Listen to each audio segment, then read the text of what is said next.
প্রিয় অষ্টম শ্রেণীর শিক্ষার্থীরা, তোমাদের বার্ষিক মূল্যায়ন নির্দেশিকা নিয়ে কথা বলবো। এখানে প্রশ্নপত্র প্রণয়ন সংক্রান্ত একটু নির্দেশনা দেওয়া রয়েছে। সেখানে বার্ষিক মূল্যায়নের সিলেবাসে 5টি অভিজ্ঞতা রাখা হয়েছে। এই 5টি অভিজ্ঞতা সংশ্লিষ্ট অনুযায়ী অনুসন্ধানী পাঠের অধ্যায়সমূহ অন্তর্ভুক্ত থাকবে। শিক্ষণকালীন মূল্যায়নে শ্রেণী ও শ্রেণীর বাইরের শিক্ষার্থীর বিভিন্ন কাজের উপর ভিত্তি করে ধারাবাহিক মূল্যায়ন করা হবে। ধারাবাহিক মূল্যায়নের বিভিন্ন আইটেমকে 3টি গ্রুপে ভাগ করে মূল্যায়ন করা হবে। প্রতিটি গ্রুপের বিভিন্ন কাজ বিবেচনায় নিয়ে 10 নম্বর করে মোট 30 নম্বরের শিক্ষণকালীন মূল্যায়ন হবে। ধারাবাহিক মূল্যায়নের বিভিন্ন আইটেমের বিভাজন বিস্তারিত নির্দেশনায় রয়েছে। আমরা পরে এটি দেখব। সামষ্টিক মূল্যায়নের ক্ষেত্রে সামষ্টিক মূল্যায়ন হবে লিখিত পরীক্ষার মাধ্যমে। অনুসন্ধানী পাঠ বইয়ের সিলেবাস কতটুকু হবে তা অনুচ্ছেদ নম্বরে দেয়া রয়েছে। বিজ্ঞান বিষয়ে 100 নম্বরের মধ্যে লিখিত পরীক্ষা নিয়ে প্রাপ্ত নম্বরকে 70-এ কনভার্ট করতে হবে। বিজ্ঞান বিষয়ে বহুনির্বাচনী প্রশ্ন, এক কথায় উত্তর, সংক্ষিপ্ত প্রশ্ন, দৃশ্যপটবিহীন বিশ্লেষণধর্মী প্রশ্ন এবং দৃশ্যপট নির্ভর বিশ্লেষণধর্মী প্রশ্ন ব্যবহার করে সামষ্টিক মূল্যায়ন নেওয়া হবে।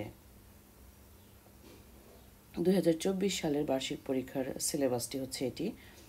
এখানে 5টি অভিজ্ঞতা রয়েছে অনুশীলনী বইয়ের এবং সংশ্লিষ্ট অনুসন্ধানী পাঠ বইয়ের অংশগুলো কতটুকু থাকবে সেটি দেয়া রয়েছে। অভিজ্ঞতা 5টি যাযাবর পাখিদের সন্ধানে, সবুজ বন্ধু, ফিল্ড ট্রিপ, আমাদের ল্যাবরেটরি এবং জীবজগতের বংশলতিকা। যাযাবর পাখিদের সন্ধানে ইনক্লুড করে অধ্যায় 7 সূর্য, পৃথিবী ও চাঁদের একটি অংশ, অধ্যায় 11 ভৌগোলিক স্থানাঙ্ক, স্থানিক সময় এবং অঞ্চলসমূহ, অধ্যায় 12 চুম্বক। সবুজ বন্ধু অধ্যায় 4 কোষ বিভাজন ও তার রকমভেদ, অধ্যায় 5 উদ্ভিদের কোষ, টিস্যু ও তাদের বিশেষত্ব এবং অধ্যায় 10 জীবের শ্রেণীবিন্যাস পদ্ধতি। ফিল্ড ট্রিপ থেকে অধ্যায় 1 গতির কথা এবং অধ্যায় 2 শক্তি। আমাদের ল্যাবরেটরির অন্তর্ভুক্ত পরমাণুর গঠন এবং রাসায়নিক বিক্রিয়া। জীবজগতের বংশলতিকা থেকে অধ্যায় 4 কোষ বিভাজন ও তার রকমভেদ। মূল্যায়ন কাঠামোর মধ্যে ধারাবাহিক মূল্যায়ন 30% এবং সামষ্টিক মূল্যায়ন 70%। শিক্ষণকালীন মূল্যায়নে প্রশ্নের ধারা ও মানবন্টন। আইটেমের নাম শ্রেণীর কাজ বা বইয়ের কাজ। এখানে নম্বর থাকবে 10, যেমন মানচিত্রের সাহায্য নিয়ে বিভিন্ন দেশের অক্ষাংশ দ্রাঘিমাংশ বের করা। তারপর বাড়ির কাজ বা অ্যাসাইনমেন্ট বা প্রজেক্ট, এটি থাকবে 10 নম্বরের। একটি নমুনা দেয়া রয়েছে, যেমন সারা বছর সূর্যের আলো পৃথিবীতে কিভাবে পড়ে তা পর্যবেক্ষণের জন্য কাগজের বাক্স তৈরি। ব্যবহারিক কাজ পরীক্ষণ সংক্রান্ত নমুনা দেয়া রয়েছে, যেমন রাসায়নিক শক্তি থেকে বিদ্যুৎ শক্তি উৎপাদন সংক্রান্ত পরীক্ষণ, যার নম্বর থাকবে 10। এই মোট 30 নম্বর।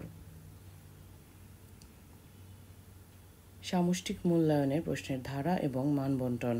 নৈবেদিক প্রশ্ন বহুনির্বাচনী থাকবে 15টি, 1 করে মোট নম্বর 15। এক কথায় উত্তরে 10টি প্রশ্নের মধ্যে 1 করে মোট নম্বর 10। সংক্ষিপ্ত উত্তর প্রশ্নে মোট প্রশ্ন 10টি, উত্তর দিতে হবে 10টি এবং প্রশ্ন মান 2 করে মোট 20 নম্বর। রচনামূলক প্রশ্ন দৃশ্যপটবিহীন 5টি প্রশ্ন, প্রতিটির নম্বর 5 করে মোট 15 নম্বর, 3টি আনসার করতে হবে।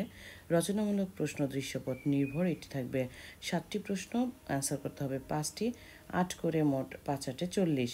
এই মোট 100 নম্বর। এই সামষ্টিক মূল্যায়নে 100 নম্বরের মধ্যে পরীক্ষা নিয়ে মোট সেটাকে 70-এ কনভার্ট করতে হবে। এখানে তোমাদের জন্য নমুনা প্রশ্নপত্র রয়েছে।